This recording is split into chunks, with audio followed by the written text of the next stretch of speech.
and welcome. Just a reminder of some of the worship services and Bible studies that take place here at Union. Sunday morning worship service begins at 8 o'clock, followed by church school, which begins at 9:45. After church school, the 11 o'clock worship service begins. Wait, there's more. On Wednesday, there are 2 Bible study sessions, noonday and Wednesday evening at 7 o'clock. To become more acquainted with the activities at Union, consult your monthly church bulletin. You will be blessed, and remember, we are Union.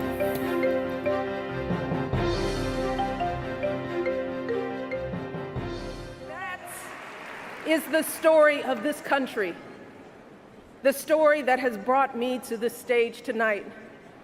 The story of generations of people who felt the lash of bondage, the shame of servitude, the sting of segregation, but who kept on striving and hoping and doing what needed to be done so that today I wake up every morning in a house that was built by slaves.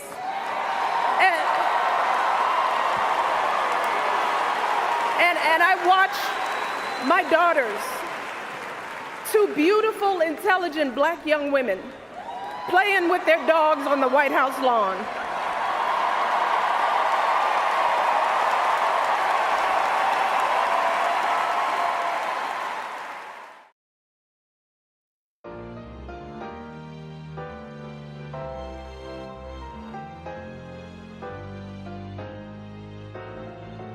Thomas L. Jennings was the first black man to receive his patent for the discovery of a process called dry scouting, which can be seen in today's modern dry cleaning.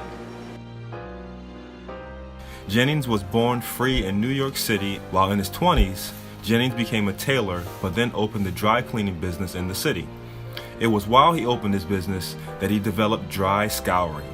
Jennings' patent received a lot of backlash because at that time, slaves could not patent their own inventions due to the government saying that slaves were not citizens.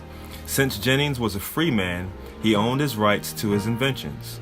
The funds he received from his inventions he used to fund anti-slavery causes. Thomas Jennings died in New York City in 1856.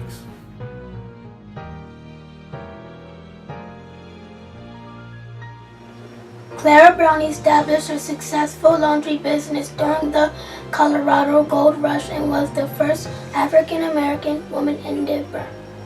She was born a slave in 1800 and was separated from her mother and later on her husband and children due to the slave trade. She was freed in 1856 when her slave owner died and stated in her will to have her freed. Once freed, she traveled west looking for her daughter. While moving state to state, she opened a laundromat for the miners. And with her money, she funded the construction of the St. James Methodist Church and used her home as a Sunday school classroom on their first Sunday.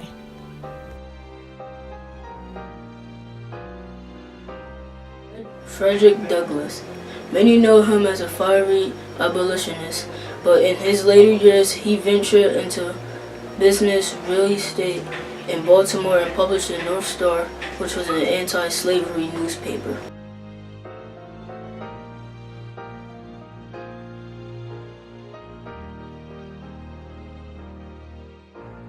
Madam C.J. Walker. Her birth name is Sarah Breedlove, and she was born in 1867 in Louisiana. She worked as a cosmetic saleswoman and later gave herself the name Madam C.J. Walker. She became the first black woman millionaire.